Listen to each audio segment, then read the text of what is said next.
What's up, motherfuckers? Welcome to G.S.R. GonzoSportsRoom, Wednesday, January 25th, 2023. Big show tonight. Got special guest Jay McLovin. Jay McLovin joining me tonight. How's it going, Jay? You know, it's going well, man. It's going well. I feel a little out of place with this intro you got going on with all this Colts bullshit and Pacers, and I can't get one Southernistic sport in that whole damn intro. But other than that, man, I'm doing wonderful. I'm doing peachy freaking king. By the way, go Astros. Go Astros, baby. I'm working on a new intro. You'll like. I think you'll like it. So look, just for one moment in there, we'll be okay. We'll be okay. I might give you a half a second of a cowboy. Man, no, don't put the Cowboys on there. We're terrible right now. Throw some Astros in there. We're good. Let's liven it up a little bit. What's going on, Glenn? Says good evening, guys. Good to be back here after being on that road in Phoenix. He was at the Phoenix Pacers game earlier in the week. He's been in Phoenix all week. Glenn's a fan of the show. Plus, he's a good friend. I've seen him at pro wrestling shows. He's a fan thing at the Indiana Pacers. He's at Indiana Fever games. Big NASCAR. He's a big sports fan. He's a cool dude. Listen, we all love people who like NASCAR. We love NASCAR. But no, Jay, been pretty good night. Had a good interview earlier. I don't know if you caught any of it. Pro wrestling promoter. Talked with him for about an hour, and it was a great conversation. He told some stories and stuff, and been pretty good evening. I'm not gonna lie to you, Gonzo. The wife was here, and we were doing our thing, and then I got caught up in this slap boxing, and I gotta, hey, like I was telling you earlier in the pre-show, man. Hey, if you guys haven't watched this Dana White and this power slap or whatever, it's amazing. It makes me want to go out and just slap everything I can find. Seriously, Gonzo. Seriously, I'm gonna go out and slap everything I can find. And then when they call, Jay, wait a minute. Everything you can find, but your wife. Hey, well, of course. I'm not trying to go to jail for crying out loud. Damn. But you know, but think about it. But hold on, but think about it. What is power slap really? What is it? It's no more than an excuse for being able to go out and slap somebody. Because, okay, let's say you go out and slap somebody, and the cop says, "Well, sir, you know, we got to arrest you. We got to take you down." For what? I'm in training. Those are my dudes. We're training right now. Come on. I'm kidding. I do not promote violence in any way, shape, or form. But that power slap is pretty awesome. I'm just saying that power slap's pretty awesome. That dude got knocked out in one slap. I was like, damn. I have to be honest. I haven't seen it yet. Yeah, it was pretty cool, man. I got to be honest with you. It's right there, you know, with the new sports, I guess. Dana White's bringing it up. I guess this is like the first season of it or what have you. But I think it's going to catch on. I've seen clips of it like on YouTube and stuff, but I've never seen like the actual show. Well, I'll tell you what, Dana White's a smart guy, man, because honestly, I think that's a sport that's going to catch on pretty quick, man. Look, you go up to the mountains of West Virginia, they love that crap. Yeah. I was just making sure we were sounding good and everything. But no, oh, go ahead. What was you going to say? I was just saying. Have you heard lately about this Conor McGregor stuff? What's he doing? No, I need to look into that. What's going on with him? This guy. So he had his birthday in July, and I don't know why they're just now coming around to talking about it, or why it's just not making the news or whatever. But apparently, he goes down there on his yacht with his girlfriend and his friends. They're out there off the coast of Spain, some little island off the coast of Spain. They're partying it up. They're doing their best nightlife, La Vida Loca stuff, right? He sees this girl at this club, and I guess he thinks that he recognizes her or he knows her from one of his neighborhoods out there in Dublin, Ireland. So I guess he felt like he knew this girl. So he invited her into the VIP area of the club and hanging out with his girlfriend and whatnot. Then from there, they go to the yacht. They board the yacht. They do their thing on the yacht. Everything's great. Everybody's having a good time. The next morning, McGregor wakes up. He goes in there, and for whatever reason, according to this lady, and of course, they don't give the name of the lady, right? It's unknown, her name.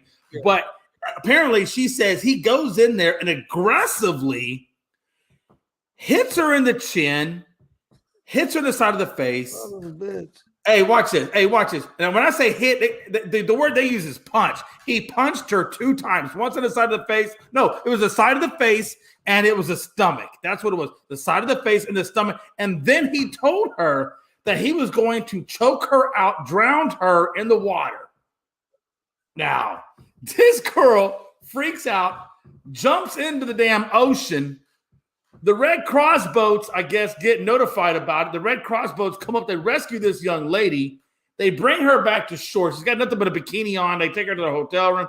She tells them, that it wasn't Conor McGregor at first that hit her, that she made bad allegations. But it comes out to find out that she changes it. And she says, no, it was Conor McGregor that did hit me. So then now they're going through that legal process. But I thought it was kind of funny that at first she was blaming another guy. And she jumped off the boat. Yeah, she jumped off the boat. She tells the police people that it was another man that hit her and did this to her. And then she changes her story to it being Conor, not another man, but it being Conor, the one that did that. Dustin says, Conor, you know what? Hey, look, that proper 12 was some good stuff, but damn, son.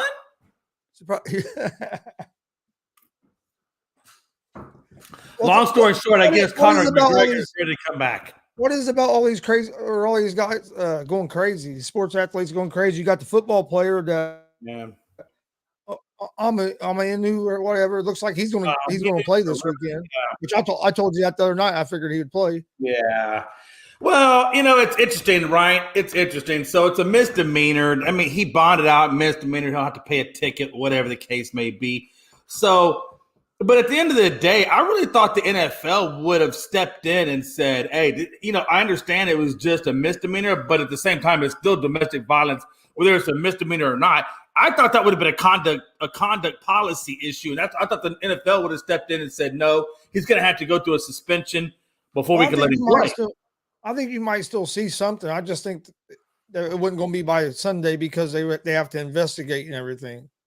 So I think you might. I just like how the 49ers came out and said, hey, we're not kicking this guy off the team. We're going to let the process play out. Well, of course you're going to let the damn process play out. You're trying to get a Super Bowl. Yeah, why wouldn't you? What a time to be like, well, we're not going to kick him off the team. We're going to let the process play out, And, of course I let the process play out too. Shit. Of course you are, man. They're not going to be – as long as the NFL's not stepping in and saying something, and as long as it's just a misdemeanor and not a felony, for them it's a slap on the wrist, right? Or for him it's a slap on the wrist. And for the 49ers, they get off lucky, and they're going to continue to have him play, in the Super Bowl. Or if they make it to the Super Bowl, play the playoffs at least. So, but yeah, man, between, Aminu and McGregor and Clevenger and – this guy, that wide receiver Thomas that went over to Georgia from Mississippi State. I was telling you earlier, man, it just seems like every time you turn around, there's 6-7 guys that are, dealing with domestic violence issues. And at some point, I feel like these organizations, they need to step in and say something. I don't know. Something has to change in our society. Yeah, it's crazy. It's crazy. It seems like it just starts happening more and more and more. But it just goes to show you, though. Go ahead. I was just going to say, it just feels like I just feel like it just goes to show you just how much value, being an entertainment celebrity, whether it be, musical or actor or sports, whatever. If you got any kind of celebrity clout, it just seems like, they deal with a separate set of rules than what we deal with as people. You know what I'm saying? Yeah, no, I agree. I was reading something real quick. Oh, no, you're good. You're good. You're good. No worries, no harm. NFL a little bit. Who do you think is going to be the NFL regular season MVP? Man, I've been rustling back and forth with that one. It's funny because that's actually a topic that we were going to talk about on Unscripted as well. And so I've been kind of wrestling all day with this back and forth of who I think should get it. And I mean, honestly, there's a couple of different ways you can look at it. I know. Let's see. What are the 5 guys that are in right now? I believe it's Jefferson, Mahomes, Hurts, Allen. I think is in there, and then there's one more. Do you remember who the last one was? Mahomes. If I said Mahomes, I think it's Mahomes. I think are the 5 that are in there. Me personally, I think Mahomes. I think it all falls down on Mahomes. The guys had and I don't know where I did my notes on that. I had notes on it, but I think he's done a little over 5,000, right about 5,000 passing yards. I think he's got I want to say it's like 11 interceptions and like 40 touchdowns. I mean, and of course, obviously, you can look what he's already done in the playoffs. I mean, even if you want to, I mean, what he's done in the regular season and what he continues to do in the playoffs, I don't know how he doesn't get that. And then I think it's a close runner-up between Hurts and Burrow, right behind him. Jefferson's got 1,800 yards this season. Not bad. I mean, honestly, for a hellified good season, but I don't think it's quite NFL MVP worthy. But what Mahomes has done, what Burrow continues to do, especially when you look at the way Burrow started off in the season, they kind of started off slow. We were there was a lot of people that were doubting Burrow, that were doubting the Bengals, that said they were once and done, that they were going through the Super Bowl sickness. But Joe Cool, you can't count that guy out. He always keeps that team in it. And I think Burrow is going to be the next big Tom Brady superstar-like guy. I think he's just on that path. But for right now, I got to give it to Mahomes. If I had to go right now, you ask me who the MVP is, I'm going to go with Patrick Mahomes. I agree. And I'm not even going by even looking at stats, just by watching the games this season. Oh yeah, I think Mahomes was the best player. I mean, some of the plays he can make. I mean, hell, even I know it's a regular season award, but look at some of the plays he made on one damn leg in that game last weekend. So I mean, the dude's been phenomenal all year. I mean, he's thrown for a lot more yards than anybody. Thrown a bunch of touchdowns. It helps when you have a tight end that has like 13 or 14 touchdowns with Kelsey. But yeah.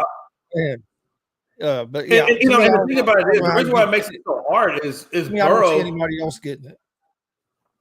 The only thing that makes it hard for me, or I guess where I wrestle with is I feel like, as good as Mahomes is, again, 5,250 on the yardage. I mean, that's crazy to me. 41-12 is crazy to me.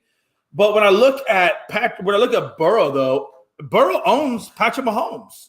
He just has. He has owned him. He's got an 80% completion rate versus Kansas City.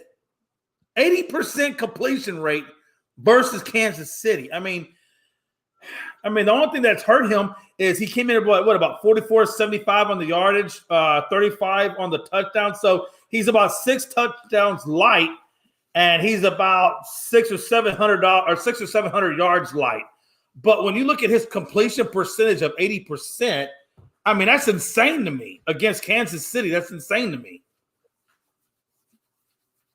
Oh no, I agree with you. It's just, man, it's going to be interesting, but I don't see anybody getting it besides Mahomes. If a quarterback gets it, you make arguments for some non-quarterback players, but usually a quarterback gets it. And I don't see how you give it to another quarterback than Mahomes. I will say this. Like I said, I think Mahomes gets it.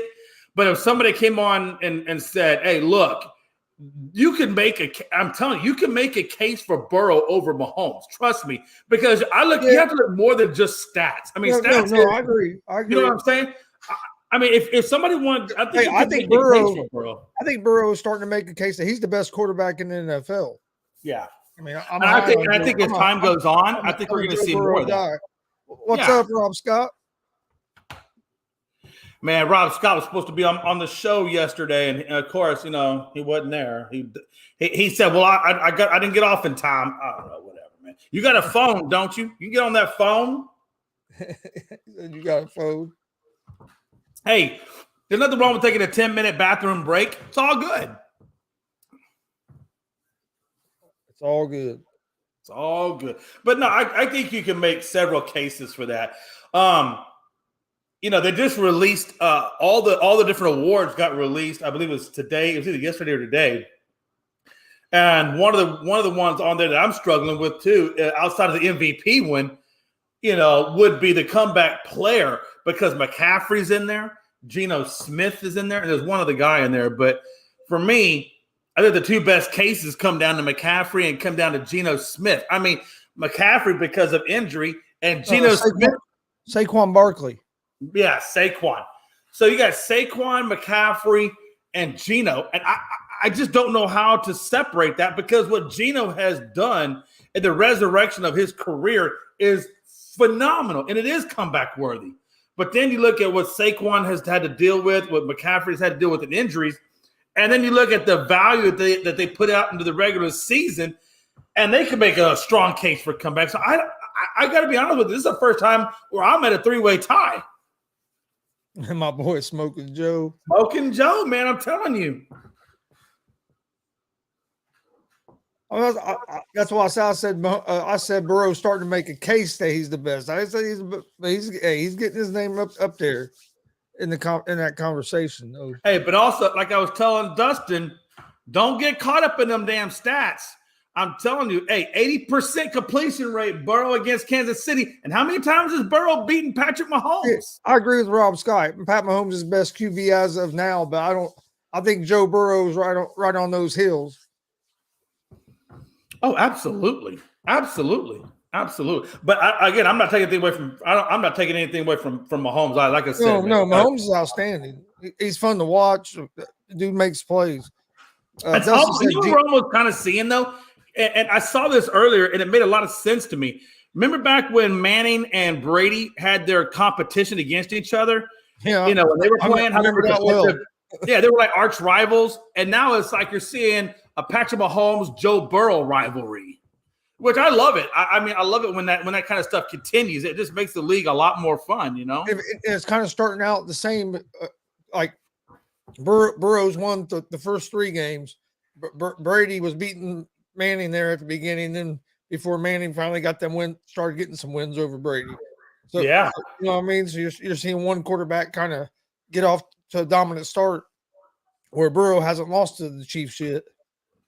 So yeah, you're right. It's real comparable.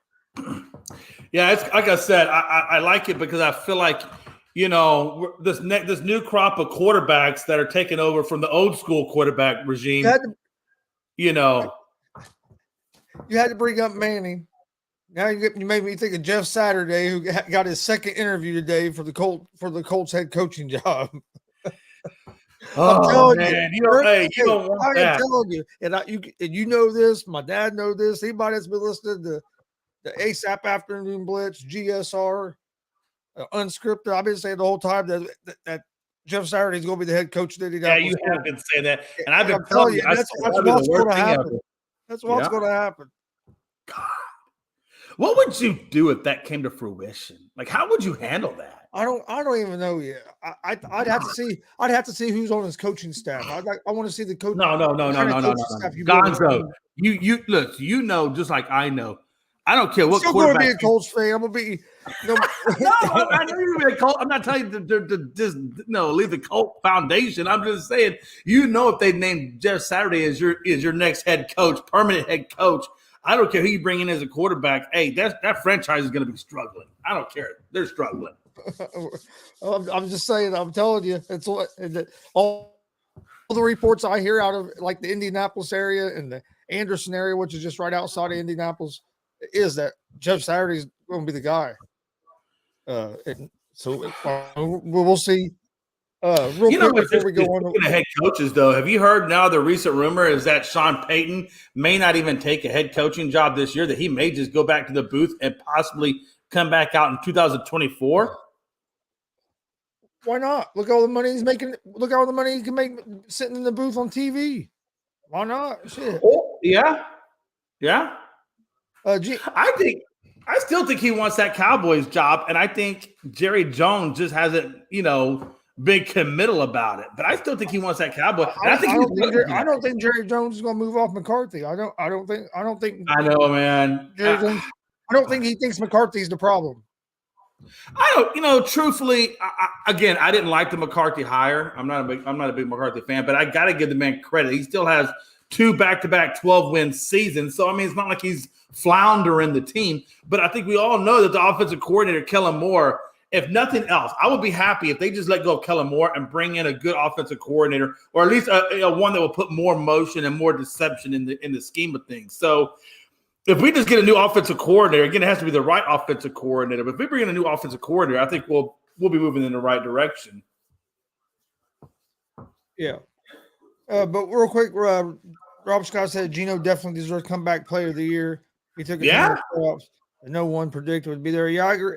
I think it's between him. To me, between him and Saquon Barkley, just because of what Saquon was able to do coming back off the injury after not being able to stay on the field. Right. But I think it has to be between them two, and I think Geno probably gets it. And the only thing about that is I'm still kind of torn between that, because I feel like McCaffrey has done exponential wonders. McCaffrey's right up there. Damn, yeah, you're right. I mean, it's not even that. It's like when he left Carolina and he went over to the 49ers, he was in a crowded backfield to begin with, because Debo plays the hybrid, right? He's a wide receiver / running back. And then you got Elijah Mitchell you got to deal with. So he has to compete with 2 other guys to get what he's got going, and he does it. He stayed healthy, and he does it, and he has become one of the focal points of that 49ers offense. Oh yeah. McCaffrey's. Oh man, he's I'd like to have him on my team. He's a hell of a player. He's not just a running back. You can put him anywhere. But I also get your point of view with Saquon, because Saquon hasn't played a damn season, and I don't even know how long. Ever since he's been drafted, he's only played a handful of games since he's been drafted. Yeah, honestly. And this is the first full season that we've actually seen a full Saquon Barkley. And he came back. He came back, and a Giants team that's only won 2, 3, 4 games the last 2 seasons. He came back, and they made the playoffs. I know they had a new coach, quarterback played better, but hey, also Saquon was back as well. Yeah, I just feel like that Saquon, Dable, and Jones. I mean, those. If that's what you're building on, that's not a bad thing to build on. The only thing that still worries me is, can Saquon continuously stay healthy? If he could continuously stay healthy, and if he finally turned, the page on those injuries, then yeah, man, this Giants team could. I mean, they could blow up into something big, because he's just gonna rebuild Buffalo 2.0 in the Giants, and the success he had in Buffalo. And if you look, Dable leaves, and you start seeing some chinks in the armor in Buffalo. Just saying. Yeah, there has been chinks. Hell, Stephon Diggs definitely let you know there was chinks in that armor, didn't he? He didn't hide it. Oh yeah, he did. He did not hide it one bit. He looked at Sean McDermott and said, "The standards of this organization have gone into the toilet." And there's not enough Charmin toilet paper can wipe this crap out from my a-hole. Rob Scott does make a good point, and I think that's why Sean Payton is probably going to end up back in TV. Is he's not going to put himself in a position where he don't think he can win. I think if he goes anywhere, it was going to be the Broncos, but I'm not sold that he's going to win there either. Can Russell Wilson get back to playing like Russell Wilson? Was that all Nathaniel Hackett? You know what I mean? I think that's 50-50. I think it's 50-50, just like with Dak and Kellen Moore. It's 50-50. It's that 50% play calling, and that's that 50% per execution. Yeah. Saquon, Brian. I don't know why you're getting this Brian Robinson. That must be a typo. But go to the next one real quick. I want to talk about that for a sec. Rob, you got to tell me why. I don't agree with that, Rob. Me and Rob agree on a lot of stuff. I don't agree on this one. Oh my God! Finally, Gonzo's on my side. Damn it, son of a bitch!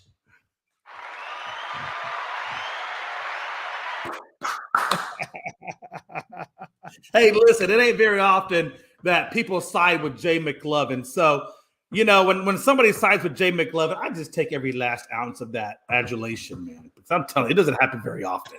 And Rob Scott, the fact that he actually chose me over you, na na na boo boo. God, this Jack Daniels in this Astros cup never tasted so good. I'll drink with you. And you know what? And tonight I got the green. Was it the sour? The Jack Daniels green, the green label one. I think it's the green apple one. Oh my God, it's so good. But I will tell you this: anybody out there that drinks Jack Daniels, stay away from the Fireball one or that Cinnamon Hot or whatever that red label is. Jack Daniels. That's just straight poo poo. You don't like the Fireball stuff? Man, no, listen. Let me tell you. When it comes to Fireball, I will tell you this. I am adamant about taking 2 Tylenol and 2 large glasses of water before I go to bed, because if I don't, Fireball gives me bad headaches. I drink a ghost pepper beer. I know you're in the craft beer. Have you ever had a ghost pepper beer? Yeah. The place over right around the corner from the house, they make a mango ghost pepper beer, and it is so delicious. Oh my God. That's good. Gonzo, this man is gonna make a peanut butter and jelly beer. I thought you was getting ready to say. I thought you was getting ready to say a peanut butter cup beer. I'm like, oh man, you gonna make it like a Reese's beer? Oh shit, I'll be in trouble. Oh, hey, listen, he's made peanut butter and jelly beer. He's made a Low Country Boil beer. Oh my God, the Low Country Boil. My buddies own the brewery I was telling you about. Yeah, they make this Valentine's Day beer where they use these sugar cream pies from this real popular pie place here in town. Yeah, and stuff. And they make a pumpkin beer where they use pumpkin pies and stuff. Oh, nice. Yeah, well, this one here is called Debilation Brewery because the guy traces lineage back to the Vikings. No, seriously, he's got a whole DNA thing. I was laughing at what you said. I was laughing at Rob. Man, Rob, hey, you can keep the damn sandwich. I want the damn beer, damn it.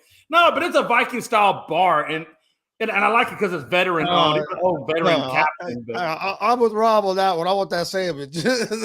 He said, "Give me that sandwich and the beer. I want both." Well, they always tell you have to have the bread in your stomach before you drink anyway, so it absorbs that alcohol. Any professional drinker knows that.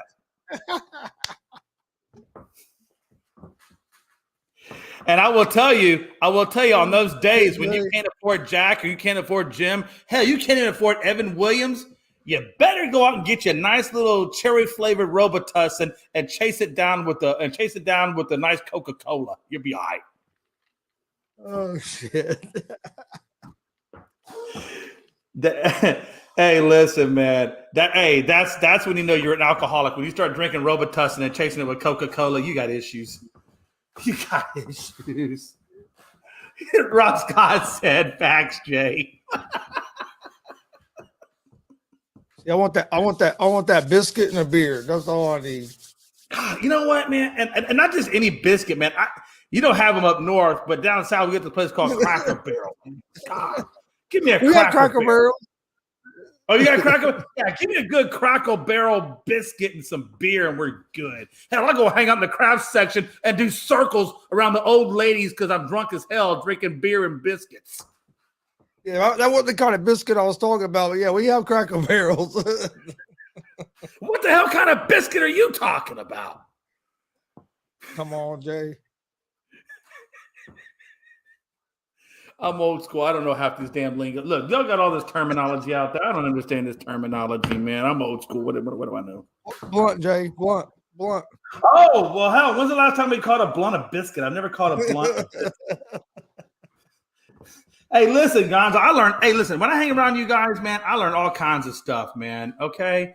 Hey, I've heard Mary Jane. Justin, to answer your question, I think the XFL is going to be, and I saw you were in the group interested in doing an XFL show. I'd be interested in doing an XFL show, just depending on what the time and stuff was. But yeah, I think the XFL is going to be a better product than the USFL.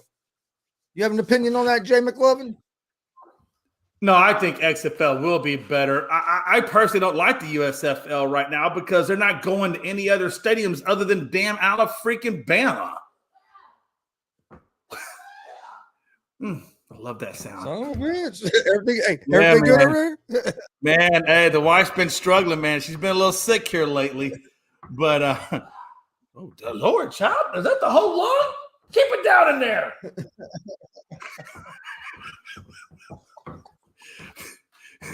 That's what happens when you get old, man. That's what happens when you get old. But no, you never man. know where the show's going to go. Well, GSR late night. But no, back on topic though, man. I don't like the whole USFL thing. Oh, is using more states. Oh, they are.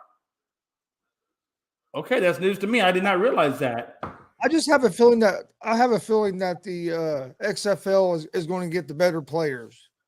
I know there were some players that still might have been under contract with the USFL, but I think it's going to be a better product to watch. That's why I think it's going to do better because the XFL is doing good. XFL will do better than XFL.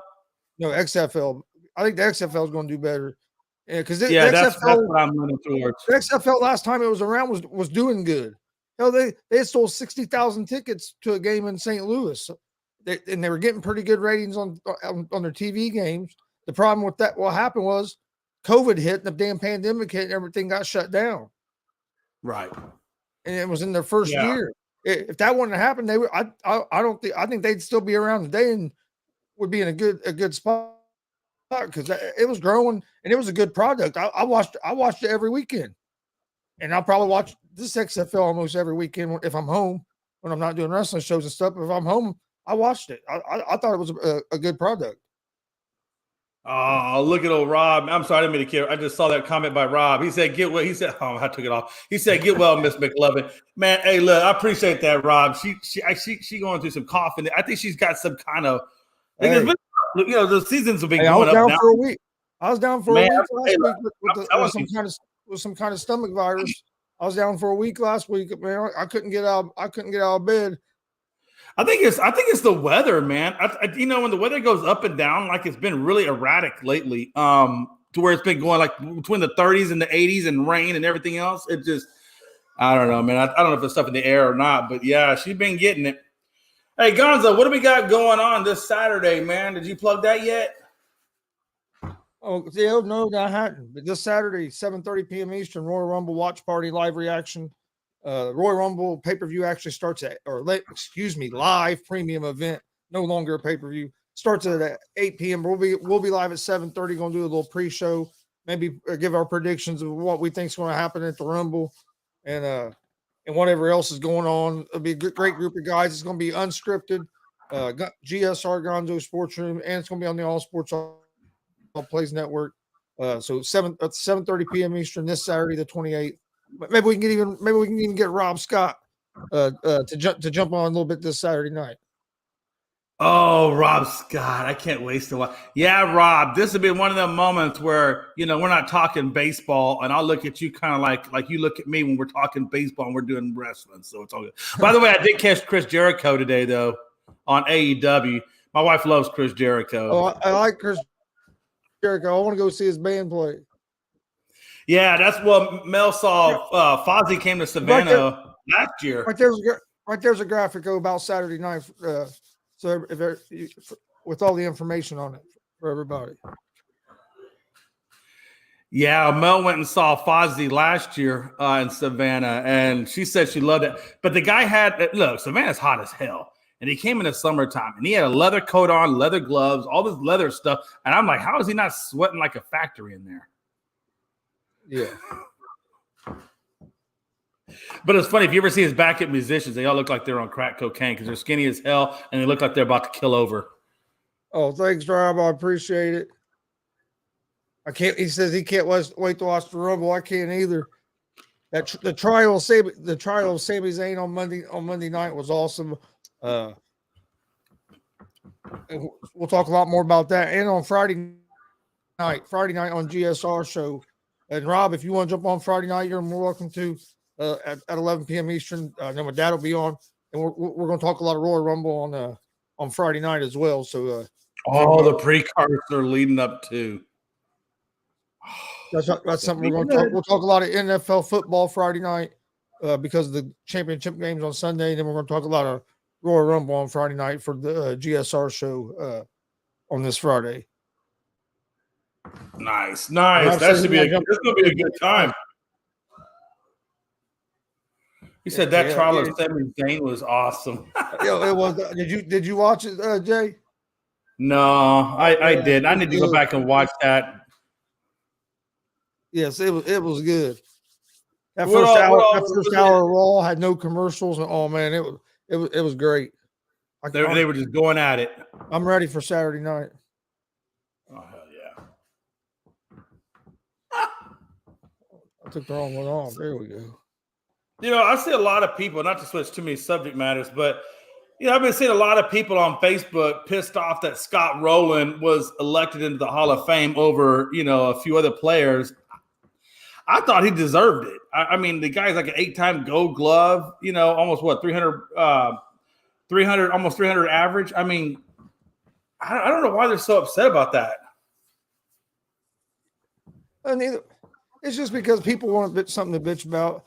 I could understand that there was a couple other guys that maybe deserve to be in, but why do you have to take Scott Rowland out to put them guys in?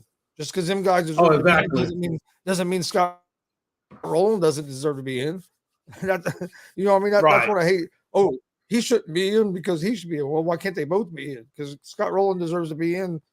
There's some other guys I think deserve to be in that are not in, but just because they're not in, I'm not going to say you have to take somebody else out to put them in. And I think you could only be on the ballot for 10 years, and then you're just done. Correct? Yeah. So I'm really hoping Billy Wagner snags it next year. He almost got it this year. He missed it by a little bit, but this was his 9th year, so he's got like one more year left. And I'm hoping he gets it because there was outside of Mario Rivera, there wasn't a better.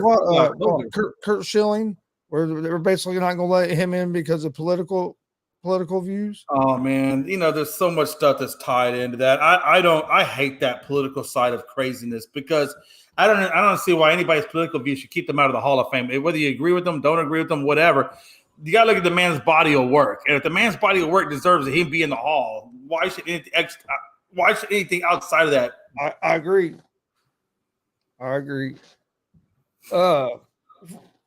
One other thing I thought we'd talk about tonight.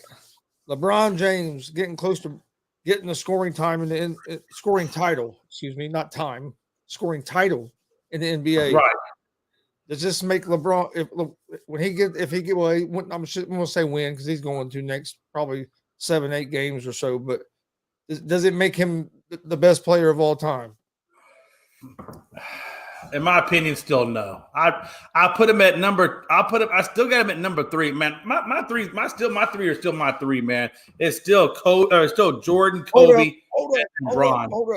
Hold up. Me and Damian finally agree on something. Pete Rose should be in the damn Hall of Fame. That's because Damian finally got off them drugs. Oh shit. He said rehab is an amazing tool for righteous soberness. Oh shit. I love Damian. Damian, I'm just teasing with you, man. Not really, man. It's good to see that you're in rehab.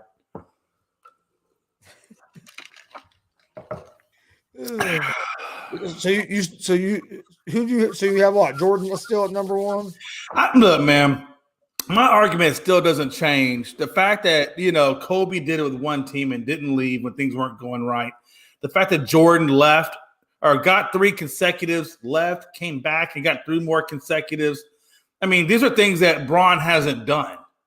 Yes, I agree. He scores a lot of points, no doubt about it. And I appreciate that. But at the same time, he has not built anything. He's only joined things. Jordan helped build the Bulls. Kobe helped build the Lakers. LeBron has not helped build anybody.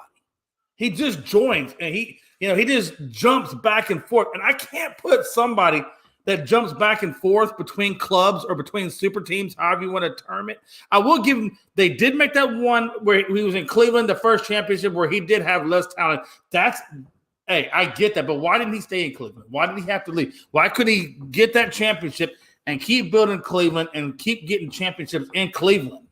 That's my gripe, and that's why I can't take Kobe out of there. I can't take Jordan out of there, and that's why I got Bron at number 3 because Bron is still Bron. You can't deny that.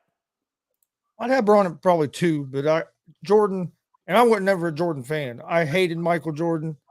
He always kept my fucking Pacers and my favorite player Reggie Miller. Hey, no, He always kept my favorite player Reggie Miller from getting a fucking championship. But just by eye test, by watching, to me, I mean, Jordan was he was the more dominant player. He could, I don't know, he's just the best player. You know how somebody's dominant. You know, somebody's. I can say all the stats, but just like for me, watching, he's the best player I've seen play.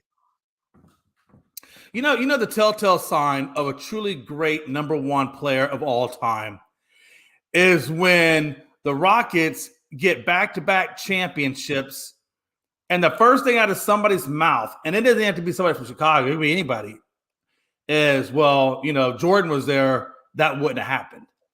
And this is just people all over the place. I've heard that so many different times, and that's how you know somebody's really great. And here's my other argument. Look at all the people that's won championships in the LeBron era. Look at when Jordan was in his prime in his era. He kept people from getting championships. Oh yeah, you knew as long as Jordan was playing with that Chicago Bulls team that there was never going to be anybody. I remember watching the Utah Jazz, and I remember watching those games, and I just remember feeling like before they even played game 1, I felt like it was just a feeling of defeat. Like it's like he just kind of knew. They just played him like 6 games, like 6 games. That when Reggie gave Jordan that little push and hit that game winner, everybody freaked out. But I going down series, I'm like, you still had that feeling like the Pacers aren't going to win this series. Fucking Michael Jordan's going to do something. Oh yeah, and the only team I felt like really gave the Bulls a run for their money was that Detroit Pistons, Isaiah Thomas and the Bad Boys. That was a legit team as well. I think a lot of people forget about that. But, that was Jordan's arch nemesis back in the day was Isaiah Thomas and those Bad Boy teams. I mean, Bill Laimbeer, I think Dennis Rodman was over there at that time. I mean, it was a lot of craziness, man. But, again, that's when Jordan first came into the league. And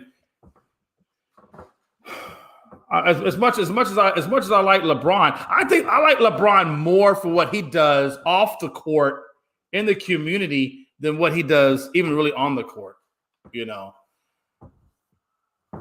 Truth be told, I mean, Jordan was the greatest basketball player that's ever played the game.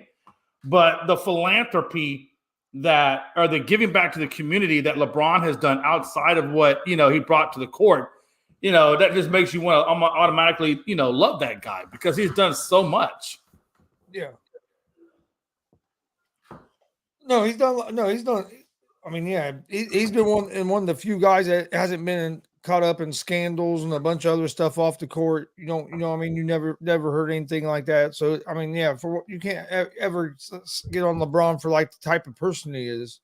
And right. He's a great basketball player. I just think Michael Jordan is a little bit better.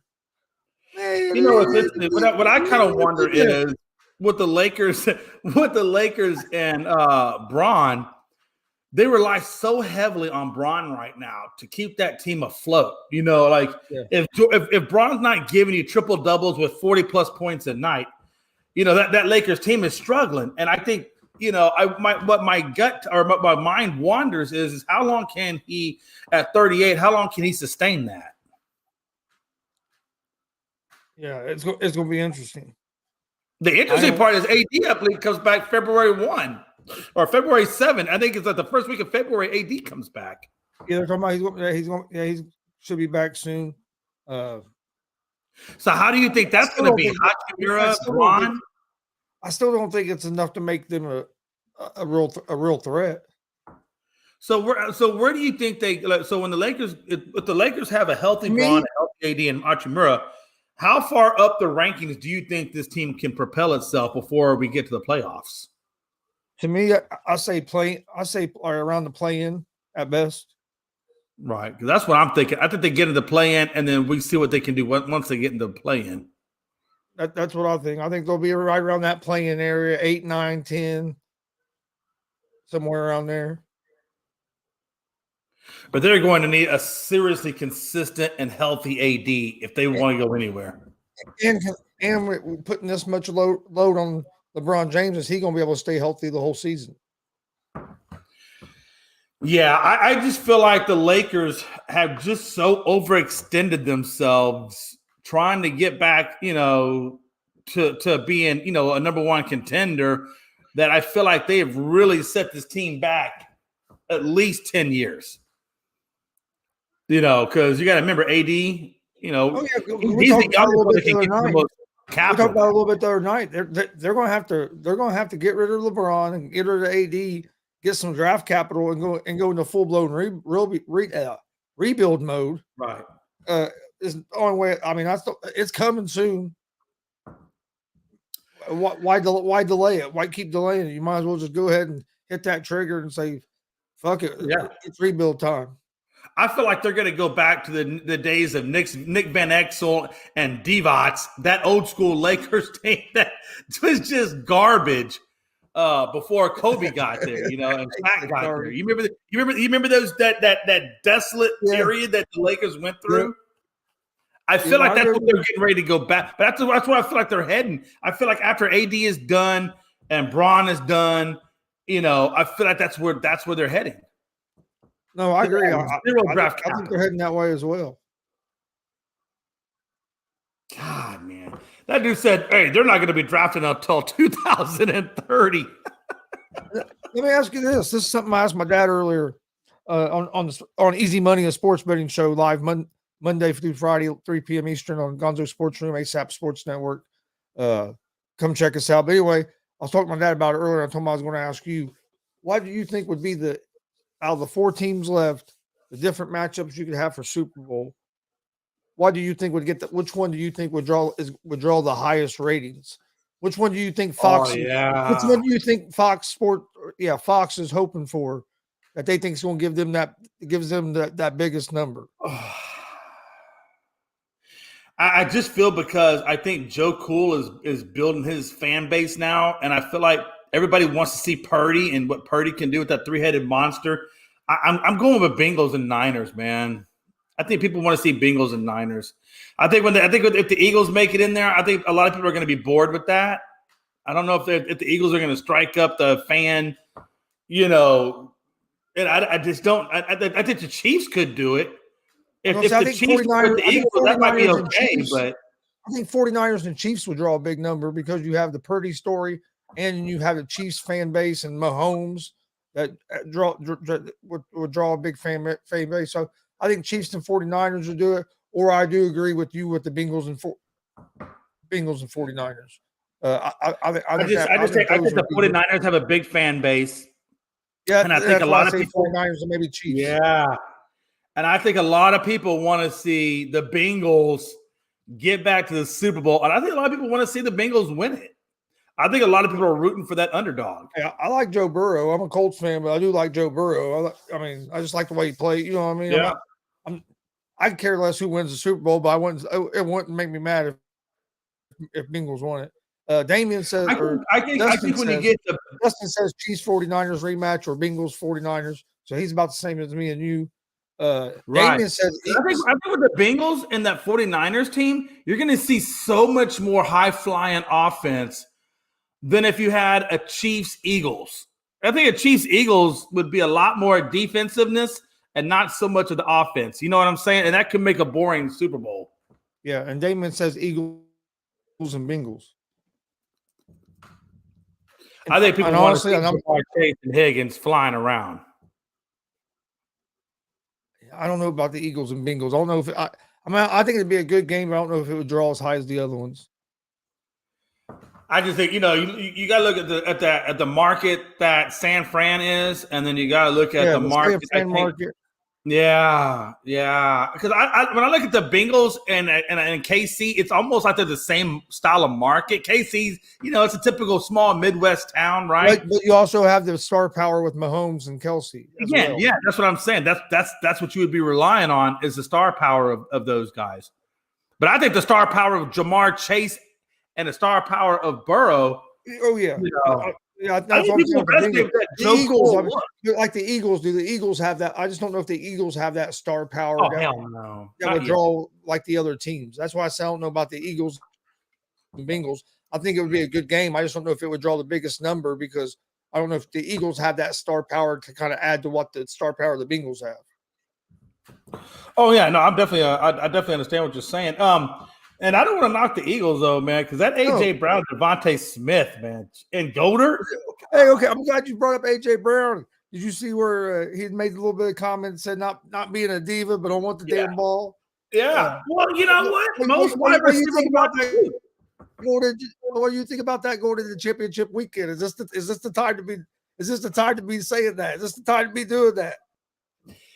I don't know. I when I hear things like that, I often flash back to the days of Donovan McNabb and Terrell Owens. Does that have any similarity when Terrell Owens is basically barking in the huddle or barking on the sideline at McNabb? Hey, Jay, let me ask you this real quick. Did you see the number that the Cowboys and 49ers game done last weekend? 47 million people. Yeah, people don't like the Cowboys, but I'll be damned if they don't watch people watch the Cowboys. They watch them. I know. That's what I keep telling Frankie, man. Hey, look, let me say this, man. Ain't nobody giving a damn about the Patriots anymore. Tom gone. Let me repeat that. Tom Brady is gone. Gone. Never coming back to New England. I'm just, you know what I'm saying? New England about to go back to them dark. Remember the dark ages of New England when they had Drew Bledsoe? Remember those days? That's where New England is heading back to. Okay? But I don't care how bad the Cowboys are, and they've been bad, or how good they may have been. People watch it. Whether they love them or hate them, they watch that shit. Oh, they do. My dad and I was talking about that earlier on our show about how people hate the Cowboys, but they watch the Cowboys. It's the biggest brand. It's the biggest brand in the NFL. And it's just because half the country loves them and half the country hates them. And so you're always going to have that back and forth. You know what? That's what I'm saying. Nobody cares about New England. Ain't nobody give a damn about Robert Kraft. Eagles and 49ers. Dustin says Eagles and 49ers will have the biggest draw of the postseason because of what happened last time Hurts and Purdy played. I think it would have a pretty good draw, but I just think the 49ers and I don't know. I don't think that'd be the biggest draw of the playoffs. I don't know. I don't know. Well, and again, that's all NFC driven stuff. So, yeah. I think I really believe that Chiefs Bengals is going to be. That Chiefs Bengals is going to be highly anticipated. Yeah, and now you got everybody going to even be tuning in more because of the Mahomes injury. Oh, you know that, especially since he's come out and said, "Hey," he already came out and said, "Hey, I'm playing. I'm good. No issues. I'm ready to go." And then I saw the report today where it said he practiced today. I don't know, Damon. One or two things is going on here. Either A, they misdiagnosed his injury, and he doesn't have a high ankle sprain. He may have a low-grade sprain. Or two, he just has the most miraculous body known to man. Because nobody who suffers a high ankle sprain is coming back to play within 7 days. He's putting on his poker face, Jay. Putting on his poker face, Jay. They're going. Hey, you know what? And that's what I'm thinking too. And I will tell you, the Chiefs could have it in their head that we're not going to play him, but they're not going to tell nobody that. And if he is, they're going to make everybody. They're going to make the Bengals prepare for as Patrick Mahomes is going to be on that field, whether Mahomes is going to be on the field or not. I think Mahomes is going to at least start the game. I really do. But even if he's not going to, they're not going to come out and say it to the last minute when they have to. They're going to keep the. Oh, I get all that, and that's what I guess that really be the third thing is maybe they're just bullshitting. But I will tell you this. What are they going to do? Look, I'm not wishing injury or bad things on anybody, but I do look at the facts of freaking reality. And if that is truly a high ankle sprain, and they're giving him painkillers, whatever it is to deal with it. What if he goes out there, doesn't feel the pain of the leg, and just what if he obliterates that ankle? What if he does so much damage to it? I mean, it's possible, right? because you still got to go through 2 more games. I mean, yeah, it's possible. Because he still has to play the AFC Championship. And then if he wins that, then he's got to go play the Super Bowl. That's 2. I just don't know, man. I mean, you're still putting wear and tear on an already jacked up. I think that's why. But what you're saying there, that's why I think even more people's going to watch this game now than would have watched it before. Oh, absolutely, yeah, absolutely. To see what happens with Mahomes. What does Mahomes look like? Is he going to look like Patrick Mahomes? And if he does look like Patrick Mahomes, he's a fucking alien. Yeah. Yeah, he's got to be something because there's no way you go to a high ankle sprain and you come back 6 days later. That's what I'm saying. He's okay. He's a fucking alien. If he really looks like Patrick Mahomes, we'll call him Kermit the Frog the alien.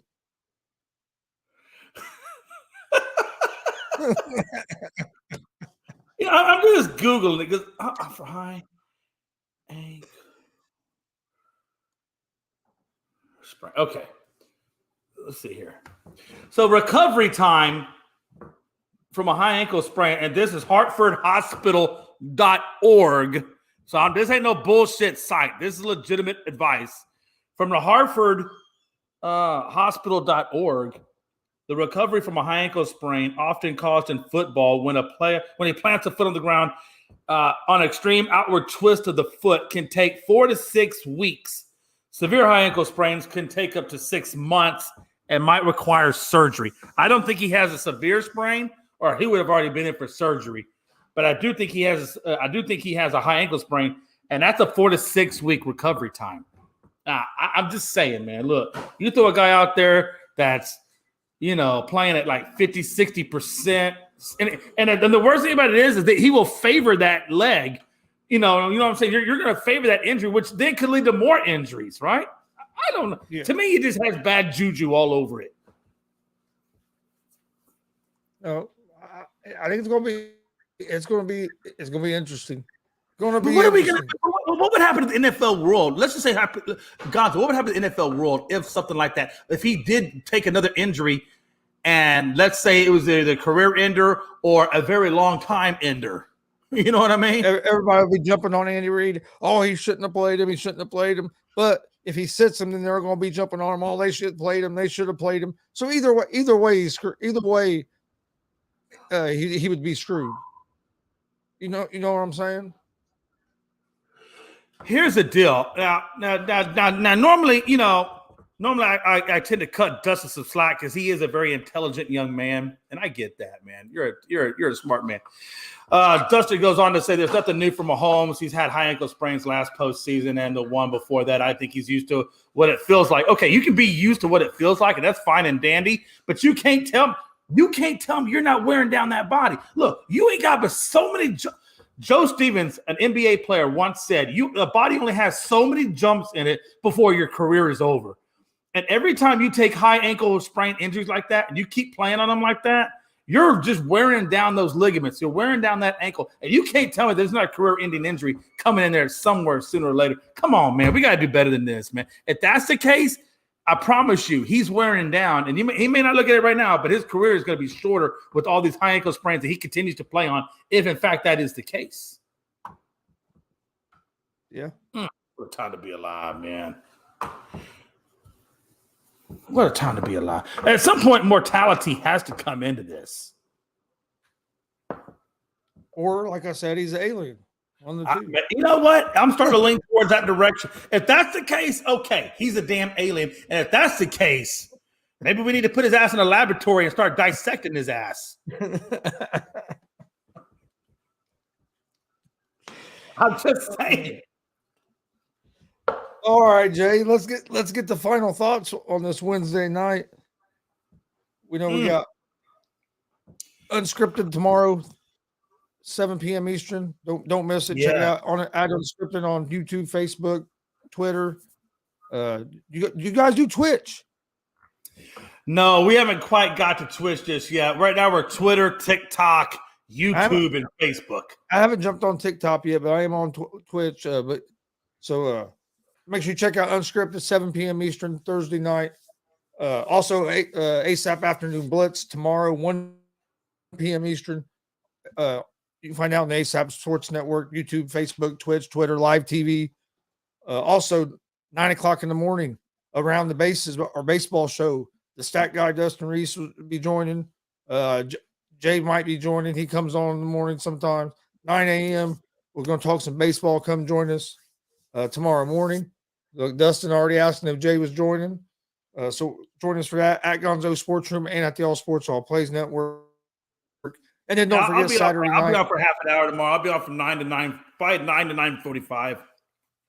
And then don't forget Saturday night, 7:30 p.m. Eastern, the unscripted Gonzo Sports Room and All Sports All Plays Royal Rumble 2023 watch party and live reaction. It's going to be a big show Saturday night. We're going to start at 7:30. Come join us. You can find that on all of the social media for at Gonzo Sports Room, at the All Sports All Plays Network, and at Unscripted. So got a lot of stuff going on this weekend. Then Sunday, we got NFL Championship Sunday. And Sunday night, we